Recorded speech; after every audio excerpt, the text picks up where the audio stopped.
Assalamualaikum warahmatullahi wabarakatuh. Halo sahabat Uma, dimanapun Anda berada, ya pasti di rumah aja ya kalau sahur ya. Kalau nggak rumah pasti kosan Teh Neng ya. Baik, kembali lagi bersama saya Nida Mar As-Soliha, tentunya dalam acara Sahur Bersama Uma. Nah, masih bersama Teh Neng Atia. Kalau Nida pasti sama Teh Neng ya. Teh Neng, kumaha damang? Alhamdulillah sehat ras. Oke, Harus alhamdulillah. kuat, harus sehat apalagi Ramadan ya. Ya, pemirsa yang di rumah juga ya, sahabat Uma, semoga baik-baik saja. Insya Baik Allah. tidak hanya sehat fisiknya saja ya Betul. Teh ya, tapi sehat pikiran dan juga hatinya. Iman dan imun. Tuh Ya, dua kan, ya. iman imun itu harus selalu berdampingan. Betul. Teh Neng, nah Ya. ngomongin manusia, saya kan manusia. Oh gitu ya. Iya. Saya Ya nggak percaya. ampun, tidak percaya. Bagaimanakah saya harus bisa membuktikan kepada Teh Neng? Ya, cepat nikah. Wow. Jadi Ini keras sekarang banget ya. Baik, sahabat Uma yang di rumah ataupun yang di kosan dimanapun ya. Sahur kali ini spesial banget, kita ngomongin manusia. Bagaimana sih, dan sebagai manusia apa sih sebenarnya yang harus kita lakukan? Menurut Teh Neng nih, bagaimana untuk menjadi sebaik-baiknya manusia? Iya. Serem banget ya Serius kecil. banget pertanyaannya. Semoga jadi ukuran manusia. Amin Ya. ya Allah. Jadi begini ya, anakku atau adikku Nida. Kalau berbicara tentang hadis tadi itu kan luar biasa ya, bahwa sebaik-baik manusia itu adalah yang paling bermanfaat. Ya. Itu kalau enggak kita jadikan prinsip hidup, kayaknya kita nggak punya apa-apa deh. Jadi jangan cuman slogan aja, tapi juga harus menjadi semacam goal bahwa kita tuh apa sih yang udah bisa kita lakukan. Sampai orang suka bilang gini, mayah mages jadi manusia, ayeuna mages jadi jelema, kan gitu ya. Oh iya, oke. Sebenarnya mungkin intinya dari Paribasa gitu, ya. paribasanya ya. Yang seperti apa sih yang disebut dengan manusia yang paling bermanfaat? Ada yang mengatakan bahwa yang pertama adalah ketika kita juga sudah bisa berbagi ilmu gitu ya. Tiap orang itu pasti punya kelebihan dan kekurangan. Saya senangnya di bidang apa, sahabat Uma senangnya di bidang apa. Yuk kita maksimalkan ilmu yang kita miliki di bidang masing-masing, misalkan seperti itu. Lalu yang kedua yaitu adalah amal. Sejauh mana sih amal yang bisa kita lakukan, dari mulai membuka mata sampai kita menutup mata, dari mulai kita bangun sampai mau tidur. Jadi kalau misalkan dari sisi ilmu, biasanya orang ada yang begini, iya saya mah dia bukan orang pinter gitu iya. ya. Saya tuh Insecure ngerasa, duluan ya? tapi saya tuh malu kalau mau ngajarin orang. Nah itu tuh jangan sampai membuat kita jadi tidak mau berbuat apa-apa, karena itu minder. Ya. Padahal jadi muslim, jadi muslimah itu harus optimis, harus percaya diri bahwa kita pasti insya Allah punya sisi positif yang memang sudah Allah anugerahkan. Tiap orang sudah punya sesuatu yang menjadi nilai lebih, yang tidak akan sama dengan yang lain. Mungkin Nida seorang public speaker, mungkin saya juga sama, tapi pasti ada hal yang bisa Nida kerjakan tapi saya nggak bisa, atau sebaliknya gitu kan. Jadi apa sih, coba kita introspeksi. Hari ini kita punya target apa misalnya ya, punya target dari bangun tidur misalkan kita ingin berbuat biasanya cuman kalau dari sisi amal biasanya mungkin cuman sebelum sholat itu, sholat malam itu mungkin cuma 2 rakaat. Malam ini kita pengennya lebih deh gitu kan. Jadi ada dari sisi amalnya juga ada peningkatan gitu ya.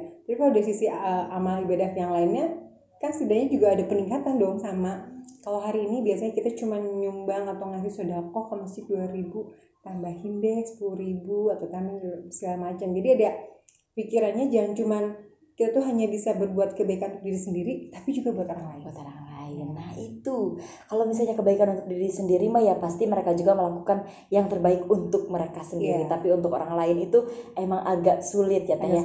Gimana sih caranya? Sekarang saya tanya dulu deh, Nida, menurut Nida kalau sholat buat siapa? Bingung nih ditanya kayak gini ya. Aduh, aku Niat sholat buat apa? Buat siapa? Buat siapa ya? Aduh, Buat Teh Neng, diri aku atau jadi buat Allah bingung atau nih. apa gitu Takutnya nanti jawabannya. aku jawab ini salah, jawab itu salah. Jadi gimana aja deh? Buat diri sendiri, buat Allah kalau sholat? Dua-duanya sih. Dua-duanya. Terus kalau puasa buat siapa?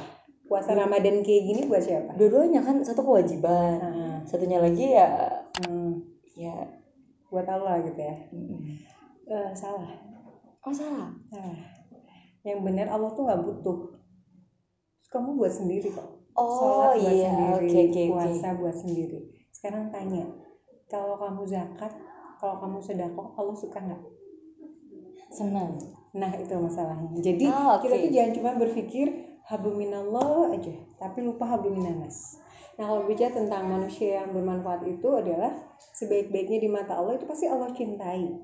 Jadi kalau kita berpikir bahwa sekarang kita banyak ibadah aja, tapi kita lupa bersosialisasi, tapi kita lupa untuk banyak bersilaturahmi dengan yang lain misalnya, itu percuma. Bahkan ada sebuah kisah sahabat Umar, Rasulullah pernah bertanya kepada sahabatnya, kamu rajin ibadah terus di masjid, bagaimana tentang anak dan istri? Jawabannya apa? Ada di rumah terus yang aman gitu ya. Lalu siapa yang membiayai? Ada kakak saya yang membiayai. Kakak kamu jauh lebih baik daripada diri kamu sendiri. Jadi intinya sebenarnya ibadah aja tapi melupakan kewajiban-kewajiban yang lain juga salah. Jangan merasa kita asik sendiri terus aja baca Quran tapi kita tinggal makan, ini salah tuh. Harusnya bantuin masaknya dong gitu kan. Harus bantu persiapkan itunya, bantu cuci piringnya dong gitu kan. Jadi tetap kepada hal yang memang jangan lupakan hablum minannasnya gitu kan. Terus dari sisi amal udah jelas ya, dari sisi ilmu, hayu atuh kita teh jangan ragu-ragu untuk menebarkan kebaikan yang bisa kita lakukan, walaupun cuma bisa ngajarin orang Al-Fatihah aja. Sepele ya Al-Fatihah. Tapi tahu nggak Nida, sehari kita baca Al-Fatihah 17 kali. Terus dia ulang-ulang setiap sholat. Bisa jadi ketika mahrojnya benar baca Al-Fatihah, kita akan dapat ya. Saya pernah diuji Al-Fatihah, itu ternyata huruf sodnya itu kurang, agak monyong gitu, sod, karena hurufnya tuh ada haknya gitu kan. Jadi ihdinas siratal, misalnya kayak gitu ya, waktu zaman dulu kesini sih jadi tuh, oh iya ya, walaupun dia hanya beritahu huruf sod, itu sampai sekarang saya tidak akan pernah lupa bahwa huruf sod saya, cara ngomong saya, lafadznya mahroj saya itu harus benar. Walaupun hanya satu huruf sod gitu kan. Biasanya kalau misalnya Al-Fatihah ya Bismillahirrahmanirrahim aja udah berapa huruf ya gitu, cara bacanya macam. Atau Nida senangnya ngajarin misalkan cuma sekedar bikinin telur ceplok yang enak, yang menarik atau yang asik atau apapun itu gitu. Lagi happening loh kemarin-kemarin ya. Kita bisa membuat sesuatu yang membuat orang juga jadi nggak lupa, oh ya saya ingat yang ngajarin pertama kali ini tuh Nida gitu kan. Jadi dia akan selalu merasa ini adalah kekuatan aku, ini adalah kelebihan aku, padahal itu hal yang sepele buat Nida. Ngapain cuma ceplok telur aja sih, bangga banget. Tapi kan kalaupun dia seorang anak kecil, dia bisa bikin ceplok telur, dia kasihin buat ibu bapaknya, pasti udah ya Allah so sweet banget, udah ngasih sesuatu yang kecil mungkin tapi besar untuk orang lain ya. Tuh, jadi sedikit untuk kita bisa jadi berpengaruh besar untuk orang lain gitu ya Teneng ya. Iya, pastinya begitu. Jadi ada 3 poin juga sahabat Uma. Ketika kita berbicara bagaimana kita amal ma'ruf ya, mengingatkan kebaikan, tapi juga nahi munkar. Ya, mencegah kemungkaran itu tidak semua orang bisa. Yang ketiga yang paling ideal adalah salah satu bagaimana kita bermanfaat bisa mengajak orang beriman kepada Allah, ya kan? Tetapi dari 3 hal ini mungkin semua orang bisa mengajak kepada kebaikan, tapi untuk nahi munkar tidak semudah itu. Contoh, pernah nggak menegur orang di ketika kita naik umum lalu dia merokok lalu kamu tegur, pernah nggak? Paling aku cuman ya cukup menghindari saja. Kalau untuk menegur langsung misalnya, kamu Nida masih belum berani Teneng ya. Iya. Mungkin itu juga memang butuh waktu ya. Tapi kalau saya berani menegur cuma dengan adab. Bapak mohon maaf, ini public transportation gitu kan, ini kendaraan untuk umum, jadi Bapak kalau merokok tolong jangan di tempat tertutup seperti ini, mungkin bisa dimatikan nanti aja di luar, kayak gitu. Jadi nggak pakai khotbah, ini adalah udara bersih itu hak kami, Bapak lagi macam ribut banget gitu ya. Bapak mohon maaf sekali ini cuaca kondisinya nggak memungkinkan, jadi ada hal-hal yang sedikit tetapi bisa kena. Gitu. Jadi harus ada keberanian tapi tetap pakai adab, jangan sampai menyinggung seperti itu. Tapi kalau misalnya menyampaikannya seperti tadi Teneng, itu seperti disampaikan dari hati, mereka juga pasti menerima lewat pakai hati juga. Nggak akan marah, biasa. Oh ya, maaf. Biasanya kayak gitu ya. Tapi kebayang kalau misalnya gini Teneng, papunten atuh Pak kula ngerokok gitu ya. Tapi si bapaknya tuh kalah Neng cenah gitu ya. Jong-jong we si bapak teh ya ngerokok baik. Kalau kita terlalu frontal juga orang kan sama juga seperti diatur, seperti dihina. Bahkan orang suka jauh lebih pintar kan dari kita. Jadi tetap siapapun, mau orangnya pintar, mau kaya, mau miskin, tetap kalau ditegur sama orang nggak mau depan umum, nggak mau dengan kasar, semua harus pakai etika. Jadi ketika misalkan bagaimana kita bermanfaat, kalau cara kita juga nggak menarik. Banyak cara orang ingin mengajak kebaikan tapi caranya kasar. nggak indah gitu ya. Jadi gimana mau tersentuh? Sedangkan kita kalau mau ceramah, kalau kita mau ngasih masukan, itu kan jangan berpikir misalnya gini sahabat umat. Sekarang kita pikir kalau mau ceramah di masjid kan gampang ya, karena pasti orang-orangnya baik-baik. Tapi sekali-kali kita berada di lingkungan-lingkungan yang mohon maaf kayak preman, lingkungan tertentu, itu kan tentunya tidak mudah ya. Dan itu menjadi satu tantangan yang luar biasa. Betul. Ya. Betul. Jadinya kita harus berpikir bagaimana adab yang enak. Ya, orang sholat bareng yuk. Ya, jadi gayanya asik gitu. Iya, jadi enggak, kamu sholat dong. Kamu tau nggak? Kamu tuh udah dewasa, kamu udah balik, bla bla bla. Iya. Siapa lo paling kayak gitu. Atau kan? ajakan berhijab teh kayak gimana? Ya. Kalau berhijab tuh bisa gini. Kamu tau nggak? Kamu lebih cantik kalau tertutup. Nah, oke. Jadi nggak yang emang kasar banget kayak hijab itu wajib gitu kan, nanti mereka tuh jadi lagi nanti kamu membuat ayah kamu begini nanti berdosa. Jadi pokoknya terlalu banyak memakai ayat-ayat pada orang yang tidak tahu. Itu ada tahapannya. Oke. Ada tahapan yang gimana dulu kan, kayak zaman dulu juga ada seorang sahabat misalkan. Bagaimana dia masuk Islam? Boleh masuk Islam tapi saya masih tetap minum minuman keras boleh? Boleh kata Rasul. Cuman satu aja yang nggak boleh, apa? Berbohong. Jadi dia boleh saya mohon maaf saya melakukan dosa-dosa yang lain, boleh kata Rasul. Cuman satu aja yang nggak boleh, kamu berbohong. Karena itu akan tereliminasi dengan selanjutnya ya. Okay. Tiba-tiba dia mikir, lalu ketika dia melakukan kesalahan dia ditanya, kamu tadi ngapain? Oh iya, saya nggak boleh bohong. Akhirnya kan kena langsung semuanya. Ya. Langsung dia mikir, oh ya, pokoknya apapun juga yang dilakukan asal tidak boleh bohong, membuatnya jadi pikir cara Rasul tuh nggak kasar. Bagaimana Islam itu bisa menjadi rahmatan lil alamin kalau disampaikannya dengan cara kasar? Kenapa sih kamu harus marah-marah kalau masih bisa ramah gitu kan? Iya, betul. Kenapa sih kamu marah-marah kalau bisa ramah? Itu bagus banget ya. Quotes untuk sahur kali ini. Baik Teh Neng, sebelum kita lanjut lagi boleh dimakan dulu. Di sini ada kurma sama minum juga, silakan diminum dulu. Nida juga masih mengajak untuk sahabat Uma yang ingin bertanya bisa langsung tekan tombol pensil yang ada di bawah ini ya. Oke. Ya ada kurmanya juga Teteh, atau mau santai saljunya? Karena keburu imsak ya nanti ya. Kita lagi ya. Iya. Kita ada udah masuk dari sahabat Uma. Sebentar. Belum Teh. Ya. Nah, Teteh, ini dia dulu pengen nanya kayak gini. Kan tadi gimana sih untuk menjadi manusia yang lebih baik lagi. Tapi sekarang ada beberapa orang ya yang cukup menjadi sorotan gitu di publik.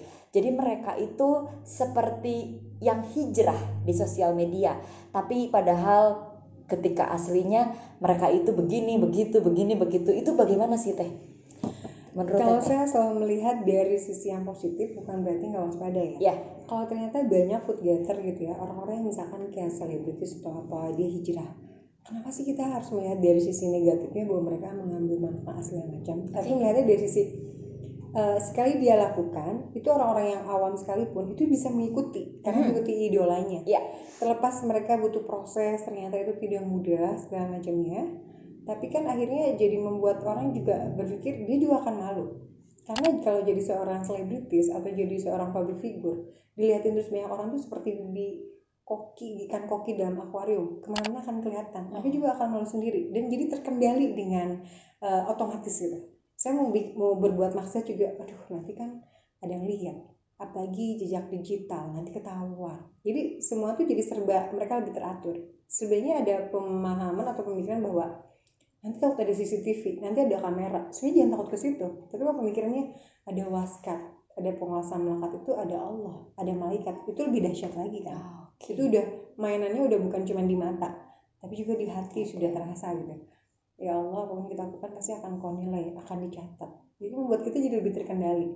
Jadi kalau kita berpikir para artis itu cuma status aja, hanya untuk mencari keuntungan, lebih baik singkirkan pikiran itu jauh-jauh. Tapi berpikirnya, subhanallah, mereka bisa menginspirasi yang positif. Ya itu aja. Oke.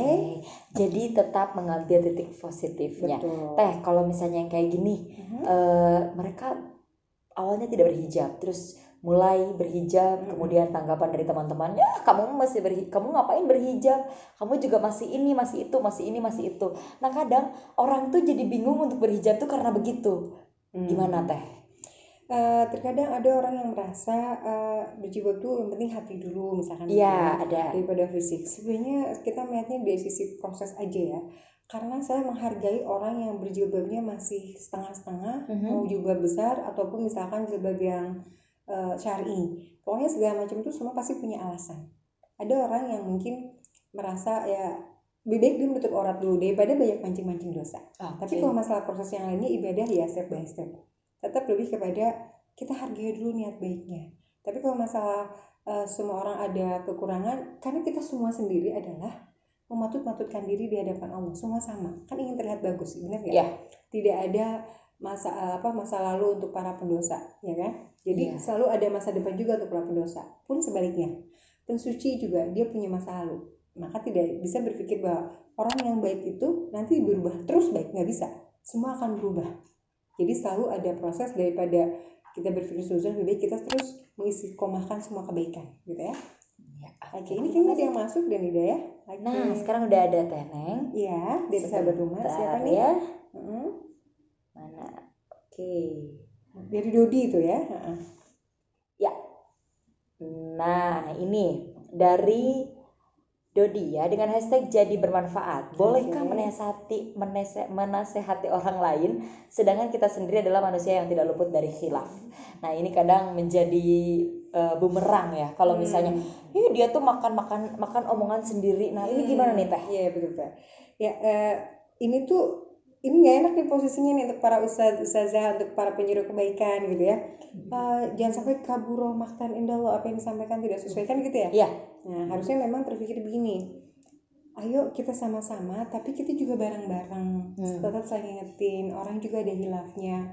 Ustadz juga manusia, guru juga manusia gitu kan, motivator juga manusia gitu kan. Jadi harus berpikir bahwa kalau kita merasa kita tidak terus menyampaikan kebaikan, maka yang terjadi kita tidak akan berani menyampaikan apapun itu karena takut orang lain menolak. Tapi kita ajak aja dulu, kalau ternyata dia terinspirasi, insya Allah malahan nanti kita bakal dapat pahala juga gitu ya. Oke, jadi santai aja, jangan terlalu takut karena manusia itu memang tempat khilaf dan dosa gitu ya. Jadi saling mengingatkan begitu sahabat Uma.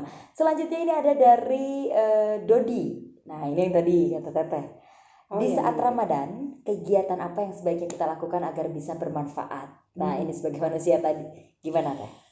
Ya, kalau berbicara ini pertanyaan umum ya, bahwa Dodi, kalau misalkan di saat Ramadan itu justru jauh lebih menyenangkan karena pahala kita kan berlipat ganda.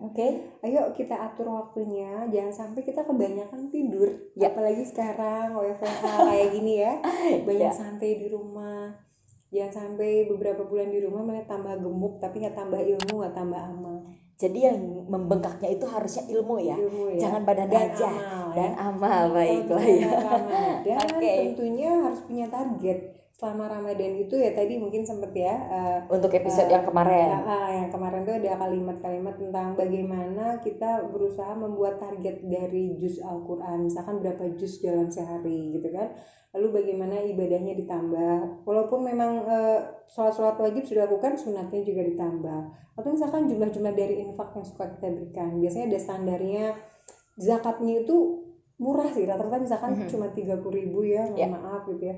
Tapi dia merasa dia pengen ngasih sedekahnya sampai 500.000, why not gitu kan? Kenapa enggak gitu kan? Kita punya hak untuk ingin lebih baik terhadap diri kita, sehingga kita membuat diri kita juga lebih nyaman. Karena dengan lebih banyak memberikan, insya Allah malah lebih tenang daripada berpikir lebih banyak dapat dari orang. Malah sebaliknya, kalau kita banyak berbagi malah lebih enak. Nggak tahu kenapa tuh. Ya, jadi memang itu memang jadi semacam prinsip ya, harus dilakukan. Terus lebih kayak ada feedback diri sendiri ya. Kok tenang ya? Senang ya gitu, senang berbagi gitu. Bukannya setelah ngerampok orang kita tenang, jadi aneh tuh itu ya. Bakal aneh ya, aneh. Itu emang iya benar. Bakal ada kesalahan tersendiri dalam dirinya kalau misalnya dia bangga kalau dia udah ngerampok ya. Udah minta-minta gitu ya. Ya, kita juga masih menunggu untuk sahabat Uma yang masih mau bertanya sama Teh Neng Atia tentang jadi bermanfaat. Langsung aja tekan tombol pensil di bawah ini dengan hashtag jadi bermanfaat. Selanjutnya Teteh, ini dari Irsan. Manfaat yang paling besar yang kita bisa berikan kepada orang tua itu apa sih? Ini pertanyaannya luar biasa. Irsan, senang sekali, itu bagus pertanyaannya ya. Kalau berbicara tentang apa yang bisa kita berikan pada orang tua, ini mungkin ada dua. Orang tuanya masih ada atau sudah nggak ada. Kalau orang tuanya masih ada, subhanallah, ini ladang amal yang terindah adalah kita harus bisa merawatnya. Tidak ada kata nanti, tidak ada kata tapi, jangan ditunda-tunda. Jadi kita harus selalu punya waktu untuk orang tua kita. Jangan sampai karena kesibukan, karena alasan lalai segala macamnya membuat kita jadi abai. Jadi kalau masih ada, upayakan setiap hari walaupun jauh bisa telepon. Upayakan tiap hari, kalau memungkinkan kita bisa memberikan suatu kebaikan, bisa dengan mengirimkan makanan, segala macam kan, membuat dia nyaman dengan berita-berita positif dari kita kan, walaupun kita nggak ketemu. Itu untuk yang sudah ada, pastinya dia merawat dan memberikan fasilitas segala macam itu pasti ya. Tapi kalau bicara yang sudah tidak ada, kebetulan saya mengalami keduanya. Ayah yang tidak ada, sudah tidak ada, ibu masih ada. Apa yang bisa kita lakukan kepada ayah? Jangan salah, ketika kita dalam keadaan ayah sudah tidak ada, kita berdoa bareng. Ada juga menyuruh orang berdoa, jangan ke orang lain, justru anaknya sendiri. Selalu membiasakan berdoa, walaupun hanya sekedar Al-Fatihah. Kita merem aja sambil membacakan, sampaikan itu, Allahumma yarham, ya Allah, sampaikan kepada ayahku yang sedang di alam kubur sana. Insya Allah mereka sedang menanti itu. Apakah sahabat Uma, ibu yang sudah tidak ada atau yang tidak ada, sebenarnya mereka tetap hidup, tapi di alam yang lain. Jadi insya Allah kita masih bisa berbuat banyak hal untuk orang tua kita. Oke, Teteh. Tadi berbicara tentang mereka masih hidup walaupun di alam lain, di berbeda alam ya. Ada beberapa orang yang memang mereka merasa setelah kehidupan ini ya udah nggak ada kehidupan lagi, Teh. Gimana tuh yang akhirnya kan jadi malah seenak-enak gitu, pengen ini pengen itu, yang penting lah hidup sekali terserah gitu dah. Gitu gimana, Teh? Itu suka dipakai sahabat Uma sama orang-orang yang merasa hidup sekali, mati sekali, jadi muda kaya raya, mati masuk surga. Emang bisa kayak gitu gitu ya. Harusnya kan kita punya target bahwa apapun yang kita lakukan itu pasti akan ada pertanggungjawabannya, sehingga membuat kita akan lebih jauh hati-hati. Sebenarnya siapapun punya potensi kok untuk berbuat jahat. Kita tuh pengen bahagia di dunia, tapi kita juga harus tahu setelah kematian ini pasti akan ada kehidupan yang menanti. Kalau dengan pemikiran seperti itu, insya Allah kita punya kendali. Kita juga harus tahu dari mana kita berasal, mau kemana kita tugasnya mau ngapain sih di dunia ini, sampai ke situ kan. Jadi dia juga paham bahwa tadi bicara manusia bermanfaat itu, kita kan harus tahu bahwa wa ma khalaqtul jinna wal insa illa liya'budun. Tidak semata-mata Allah ciptakan jin dan manusia kecuali untuk beribadah. Jadi dari mulai bangun tidur tetap ada doanya. Mau ke kamar mandi ada doanya, di baju ada doanya, semua mengandung nilai ibadah. Makanya kalau orang yang punya prinsip seperti itu, insya Allah akan lebih hati-hati, tidak akan sembarangan dan tidak banyak menyakiti orang lain. Tuh ya, jadi harus yakin dulu setelah ini teh belum selesai. Begitu sahabat Uma. Selanjutnya Teteh, ini masih ada pertanyaan selanjutnya dari Hasan. Assalamualaikum. Waalaikumsalam. Waalaikumsalam Hasan. Saya ingin melakukan hal yang bermanfaat untuk orang lain, tapi saya tidak memiliki dana untuk berbagi. Ada cara lainkah? Apakah bermanfaat untuk orang lain itu hanya dengan dana, Teneng? Hanya dengan materi saja? Ya. Sama sekali tidak ya Hasan ya. Kan tadi sudah dikatakan, misalkan Hasan punya keilmuan, Hasan di rumah cuma punya air misalkan, Hasan bisa memberikan kepada orang yang lewat untuk berbuka, ya kayak gitu kan. Hasan punya ilmu, Hasan bisa ajarkan kepada orang lain agar ilmu itu jadi bermanfaat. Jadi tidak semua harus melulu materi. Hasan punya senyum, insya Allah senyumnya aja itu akan menebarkan hal yang positif dan membuat bahagia orang lain. Daripada ketemu orang cuma cemberut, orang jadi suzon kan. Betul. Saya tuh punya salah apa sama jadi Hasan, aja julid bawaannya jadi suzon. Padahal senyum itu sedekah juga. Udah jadi ibadah gitu ya. Senyum adalah sedekah. Betul. Apalagi kalau kita ketemu sama orang yang emang benar-benar ada masalah sama kita mikirnya pasti dia bakal cemberut, tiba-tiba ternyata alhamdulillah dia senyum. Jadi langsung positif lagi gitu ya. Langsung tenang, asa nggak gebrai ta dunia teh kerjaan gitu ya. Karena gordennya sudah dibuka ya. Kalau kemarin ditutup terus ya. Baik. Oke. Jadi untuk Hasan yang tadi sudah disampaikan sama Teh Neng, kalau sebenarnya senyum juga sudah jadi ibadah. Jadi dana itu dana itu bukan jadi alasan saya nggak punya uang jadi saya nggak bisa ibadah, tapi bisa dengan ibadah lain. Itu yang lebih menarik adalah ya. Gimana? Sekarang itu saya tidak akan pernah bisa melupakan seorang teman. Dia tuh bukan orang kaya, tapi dalam kondisi sulitnya aja dia selalu ingin berbagi. Pernah suatu hari dia datang ke rumah gitu ya, dia bawa sepiring capcay. Saya melihat, ya Allah, ini capcay cuman sepiring gitu ya istilahnya. Ih, jangan saya tahu kamu tuh senang capcay, Ica sengaja bawa. Tapi hati tuh jadi tersentuh dan sampai pengen nangis. Dia sengaja, dan tau nggak, dan 1 cup agar, jauh-jauh rumahnya di daerah Geger Kalong ke sini cuma ngasih capcay sapiring sama agar hiji. Saya cuma melihat, mungkin dia bukan orang mampu, tapi dia menyentuh hati saya. Yang kupikir nggak mampu aja dia mau berbagi, apalagi dia nggak ada. Saya doain semoga Allah memberi banyak rezeki, karena orang kayak gini insya Allah banyaknya aja dia pasti lebih banyak berbagi kayak kita. Iya, timbulnya dari hati. Dari hati sampai ke hati. Oke, begitu. Selanjutnya, ini pertanyaan terakhir ya, masih karena ada ya? kita tidak terasa. Dari Dena, bagaimana caranya bisa tetap bermanfaat bagi banyak orang padahal sekarang kondisinya di rumah aja?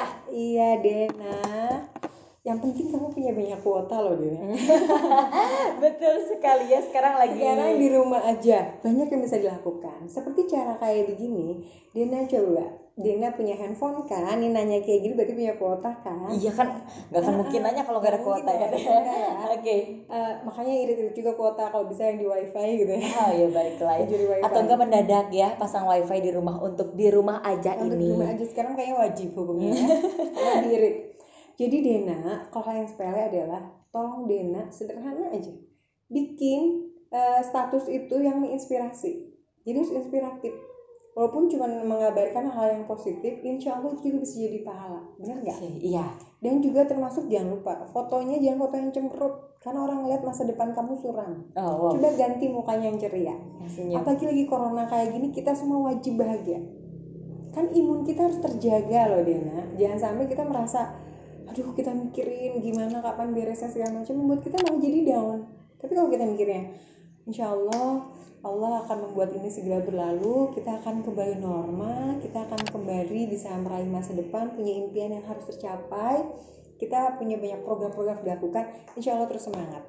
Imun kita pertama dan si virusnya jauh-jauh gak berani deket gitu. Oke. Jadi Dena kelawan ya sama imun itu. Bikin sesuatu yang bermanfaat, atau bikin rekaman-rekaman hanya 1 menit atau 30 detik gitu ya, versi WA, bisa buat IG atau bisa buat apapun yang membuat orang jadi melihat, oh ini ada sesuatu dari diri kamu yang bisa dilihat oleh orang lain. Bikin branding tentang diri sendiri, tapi sisi positifnya. Jadi orang bisa ngeliat, oh ternyata kamu bisa mereview makanan misalnya. Kamu bisa review tempat misalnya, walaupun hanya sekedar rumah. Nah, kamu bisa jelasin di rumah, nah ini adalah pohon anu, bla bla bla. Banyak sebenarnya bisa dilakukan. Review aja ya, yang ada di sekitar kita gitu kan, segala macamnya. Jadi Dena jangan mati akal, jangan mati gaya ya, tetap jalan. Iya, di rumah aja masih bisa ngapa-ngapain kok, masih bisa melakukan hal-hal yang bermanfaat juga. Tata barangkali ada yang mau disampaikan lagi nih tentang jadi bermanfaat ini. Ya, kalau berbicara jadi bermanfaat, sebenarnya itu semua tergantung dari diri kita memanage waktu. Bagaimana kita merasa bahwa setiap waktu kita itu tidak ada detik yang tersia. Apalagi di bulan Ramadan seperti ini, pahalanya insya Allah berkali-kali lipat. Jadi tolong isi dengan hal yang positif. Ayo kita sama-sama berusaha saling mengingatkan. Pastinya yang namanya udah mau capek puasa, jadinya main handphone aja, tim rebahan cuma dikit-dikit, cuma tiduran, nunggu azan, nggak akan dapat apa-apa. Yuk tingkatin ibadahnya, baca Qurannya, baca bukunya, punya target setiap hari berapa buku yang dibaca. Misalkan ada yang bisa dilakukan, kali ini biasanya nggak pernah gosokin kamar mandi, kita bisa tingkatkan kebersihan di sekitar rumah kita, atau kita juga bisa merias diri kita untuk lebih bersih lagi. Kita perhatikan mungkin selama ini kumisnya terlalu besar ya, terlalu tebal ya, terlalu tebal, bisa dirapikan. Atau emang sengaja gitu ya, pakai ini. Ini orang suka pada males ya, alasannya kan tukang cukur nggak ada gitu kan, kita bisa lebih bersih ya. Ini selama ini kita abai, nggak pernah pakai maskeran atau segala macam. Banyak hal yang bisa kita lakukan di rumah, insya Allah, untuk perbaikan diri kita, perbaikan keluarga kita, dan sekitar rumah kita. Oke, terima kasih Teneng. Dan tidak terasa nih sahabat Uma ya, kita sudah ada di penghujung acara ini, di live streaming sahur bersama Uma. Terima kasih banyak untuk sahabat Uma yang sudah menyaksikan sahur bersama Uma. Jangan lupa download aplikasi Uma di App Store ataupun Play Store. Saya Nida Marasoliha. Saya Nengatia. Wassalamualaikum warahmatullahi wabarakatuh. Kita terlahir untuk mencari jalan yang lurus. Dalam mendapatkan pengetahuan, dalam mencari pengalaman. dan dalam mengemban amanah untuk menjadi manusia yang lebih baik. Namun, dalam perjalanan kita, dunia tidak selalu sejalan dengan keyakinan.